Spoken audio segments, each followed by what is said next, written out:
നമസ്കാരം. Speaker N ഷംസീറും മുഖ്യമന്ത്രിയും തമ്മിൽ വീണ്ടും അഭിപ്രായ ഭിന്നതയാണ്. ഏതാനും മാസങ്ങളുടെ ഇടവേളയ്ക്ക് ശേഷമാണ് സ്പീക്കറും മുഖ്യമന്ത്രിയും തമ്മിൽ അസ്വാരസ്യം ഉണ്ടാകുന്നത്. ഷംസീറിനെതിരെ മന്ത്രി വി ശിവൻകുട്ടി നടത്തിയ പ്രസ്താവന മുഖ്യമന്ത്രിയുടെ പരോക്ഷ പ്രതികരണമായാണ് കേരളം കണക്കിലെടുക്കുന്നത്.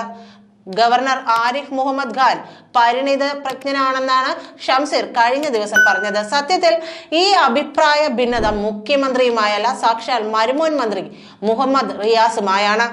മുഖ്യമന്ത്രിയും മന്ത്രി ശിവൻകുട്ടിയും ഒരുമിച്ചാണുള്ളത്. ശിവൻകുട്ടി മുഖ്യമന്ത്രിയുമായി സംസാരിച്ച ശേഷമാണ് എല്ലാം ചെയ്യാറുള്ളത്. മുഖ്യമന്ത്രിയുടെ വിനീത ദാസനാണ് ശിവൻകുട്ടി. വിദ്യാഭ്യാസ മന്ത്രിയാക്കിയതിലൂടെ മുഖ്യമന്ത്രിയോട് എന്നും അദ്ദേഹം കടപ്പെട്ടവനുമാണ്. വ്യക്തിപരമായി ശിവൻകുട്ടിയെ പിണറായിക്ക് ഇഷ്ടമാണ്. വിദ്യാഭ്യാസ വകുപ്പിൽ മുഖ്യമന്ത്രി മന്ത്രി അറിയാതെ ഇടപെടാറുണ്ട് എന്നാണ് മനസ്സിലാക്കുന്നത്. മന്ത്രി അറിഞ്ഞാൽ തന്നെ മുഖ്യമന്ത്രിയുടെ ഇടപെടൽ അദ്ദേഹം സ്വാഗതം ചെയ്യുകയും ചെയ്യും. മുഖ്യമന്ത്രിയുടെയും മന്ത്രിമാരുടെയും കേരള യാത്ര അതീവ ഉത്കണ്ഠയോടുകൂടിയാണ് ഷംസീർ കാണുന്നത്. തന്റെ മണ്ഡലത്തിൽ ഉൾപ്പെടെ മുഖ്യമന്ത്രിയും മന്ത്രിമാരും സഞ്ചാരം നടത്തിയിട്ടും അതിലൊന്നും ക്രിയാത്മകമായി സഹകരിക്കാനോ സജീവമായി പങ്കെടുക്കാനോ ഒന്നും സ്പീക്കർക്ക് കഴിഞ്ഞിട്ടില്ല. ഇതിൽ അദ്ദേഹത്തിന് അമർഷമുണ്ട്. അതേസമയം മുൻ സ്പീക്കർ എം പി രാജേഷ് മുഖ്യമന്ത്രിയോടൊപ്പം തോളുരുമി പരിപാടികളിൽ സഹകരിക്കുന്നുമുണ്ട്. തന്റെ ജൂനിയറായ മുഹമ്മദ് റിയാസ് ഗ്ലാമർ മന്ത്രിയായി നടക്കുകയുമാണ്. സ്പീക്കർക്കാകട്ടെ രാഷ്ട്രീയം സംസാരിക്കാൻ പോലും കഴിയുന്നില്ല. തീർത്തും അസ്വസ്ഥനാണ് എൻ ഷംസീർ. രാമചന്ദ്രൻ കടന്നപ്പള്ളിയും ഗണേഷ് കുമാർ മന്ത്രിമാരാകുമ്പോൾ നിയമസഭ മന്ത്രിസഭ പുനഃസംഘടന നടക്കുമെന്നും അതിൽ സ്പീക്കറെ ആരോഗ്യമന്ത്രിയാക്കുമെന്നും വാർത്തകളൊക്കെ വന്നിരുന്നു. എന്നാൽ ഇത് മുഖ്യമന്ത്രി കൈയോടെ അങ്ങ് നിഷേധിക്കുകയാണ് ചെയ്തത്. അതോടെ സ്പീക്കറുടെ അവസാന പ്രതീക്ഷയും മങ്ങി. ഗവർണറെ പുകഴ്ത്തുന്നതിലൂടെ സ്പീക്കർ പിണറായിക്ക് പണി കൊടുക്കുകയാണ് സത്യത്തിൽ ചെയ്യുന്നത്. സ്പീക്കറെ കുറിച്ച് ഗവർണർക്കും മികച്ച അഭിപ്രായമാണുള്ളത്. ഷംസീർ സ്പീക്കറായ ശേഷം രാജ്ഭവനിൽ ചെന്നിരുന്നു. നിയമസഭയ്ക്കും ഗവർണർക്കും ഇടയിലെ പാലമായി പ്രവർത്തിക്കാൻ സ്പീക്കർക്ക് കഴിയുമെന്ന് വിശ്വസിക്കുന്ന നിരവധി ആളുകൾ CPM-ലുണ്ട്. ഇക്കാര്യം സ്പീക്കർ നിഷേധിച്ചിട്ടില്ല. തന്നെ മന്ത്രിയാക്കിയില്ലെങ്കിൽ താൻ ഇങ്ങനെയൊക്കെ പണി കൊടുക്കുമെന്ന് സ്പീക്കർ നിസ്സംശയം പറയുകയും ചെയ്യുന്നുണ്ട്. ഇക്കാര്യം ആരെക്കാളും അധികം മുഖ്യമന്ത്രിക്ക് അറിയാം. അതുകൊണ്ട് തന്നെയാണ് അദ്ദേഹം ഷംസീറിനെ മന്ത്രിയാക്കാത്തതും.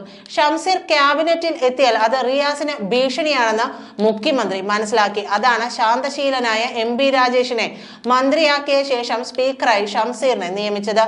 ഷംസീറിനാകട്ടെ സ്പീക്കർ കസേരയിൽ ഇരുന്ന് ഒരക്ഷരം സംസാരിക്കാൻ കഴിയില്ല. മുഖ്യമന്ത്രിയുടെയും മന്ത്രിമാരുടെയും സഹായമില്ലാതെ ഒരു പദ്ധതി പോലും തന്റെ മണ്ഡലത്തിൽ നടപ്പിലാക്കാൻ സ്പീക്കർക്ക് കഴിയില്ല. സ്പീക്കറുടെ മണ്ഡലത്തിൽ നല്ലൊരു പദ്ധതി നടപ്പിലാക്കണമെങ്കിൽ ധനമന്ത്രി വിചാരിക്കണം. ഇത് ഷംസീറിന് അംഗീകരിക്കാൻ കഴിയുന്നതല്ല. ചെയർമാൻമാരുടെ പാനലിലേക്കുള്ള അംഗങ്ങളെ തിരഞ്ഞെടുക്കുന്നതിൽ ചരിത്ര തീരുമാനമായി സ്പീക്കർ എൻ ഷംസീർ എത്തിയപ്പോൾ ഭരണ പ്രതിപക്ഷ ഭേദമന്യേ ആണ് സ്പീക്കറെ അംഗങ്ങൾ അഭിനന്ദിച്ചത്.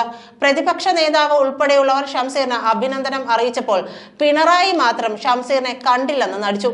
ആദ്യ സമ്മേളനത്തിൽ തന്നെ സ്പീക്കർ പാനലിൽ ഇത്തവണ മുഴുവൻ വനിതകളെയാണ് അദ്ദേഹം ഉൾപ്പെടുത്തിയത്. യു പ്രതിഭ, CK ആശ, KK രമ എന്നിവരെയാണ് പാനലിൽ ഉൾപ്പെടുത്തിയത്. പാനലിൽ വനിതകൾ വേണമെന്ന നിർദ്ദേശം മുന്നോട്ട് വെച്ചതും സ്പീക്കർ എൻ ഷംസീർ തന്നെയാണ്. സ്പീക്കർ, ഡെപ്യൂട്ടി സ്പീക്കർ എന്നിവർ സഭയിൽ ഇല്ലാത്ത സമയം സഭാ നടപടികൾ നിയന്ത്രിക്കുവാനുള്ള ചുമതലയാണ് പാനൽ അംഗങ്ങൾക്ക് നൽകുക. RMP നേതാവ് KK രമ പാനലിൽ ഉൾപ്പെട്ടതും അപ്രതീക്ഷിതമായിട്ടാണ്.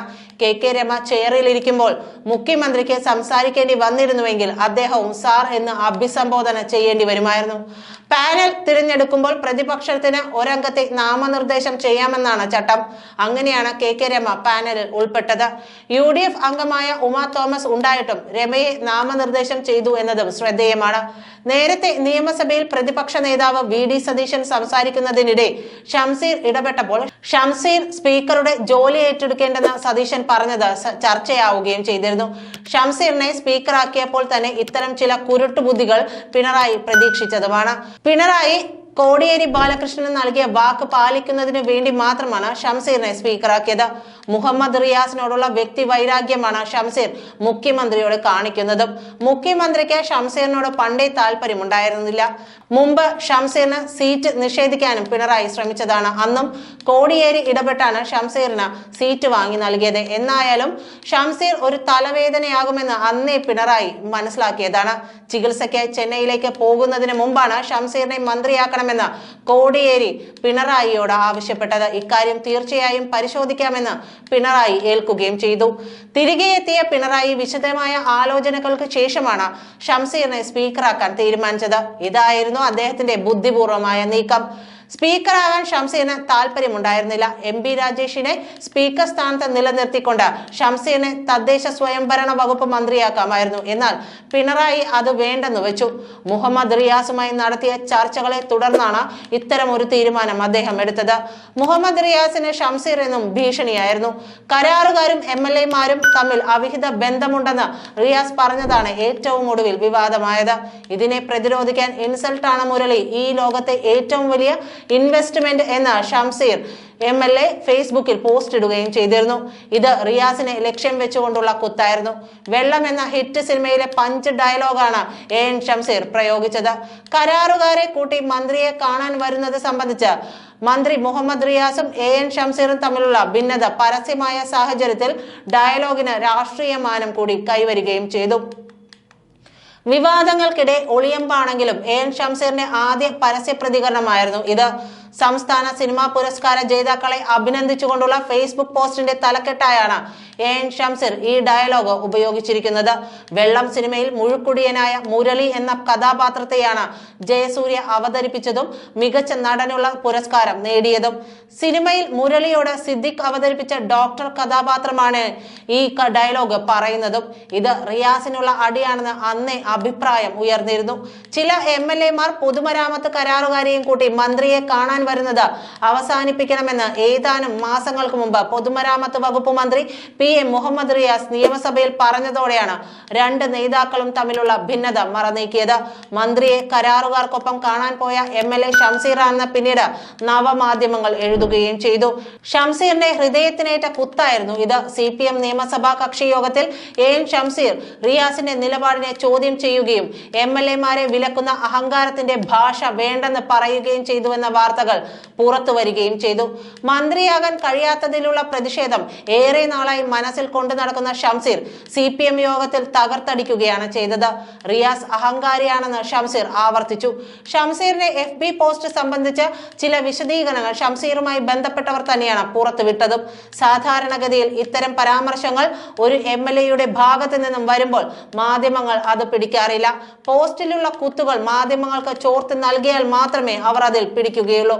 ഇത്തരത്തിൽ റിയാസിനെ എന്നും നേരിടാൻ തയ്യാറായി നിന്ന MLA-ആണ് ഷംസീർ. നാളെ റിയാസ് മന്ത്രിയല്ലാതായി തീർന്നാലും ഷംസീർ ഒരു ഭീഷണി തന്നെയായിരിക്കും. സ്പീക്കർ കാണ്ട് സ്പീക്ക് എന്ന ഷംസീറിന്റെ മറുപടി അദ്ദേഹത്തിന്റെ അതൃപ്തിയാണ് വ്യക്തമാക്കിയതും. തന്നെ മന്ത്രിയാക്കുമെന്നാണ് ഷംസീർ പ്രതീക്ഷിച്ചത്. MV ഗോവിന്ദന്റെ മന്ത്രിസ്ഥാനമാണ് ഷംസീർ ആഗ്രഹിച്ചത്.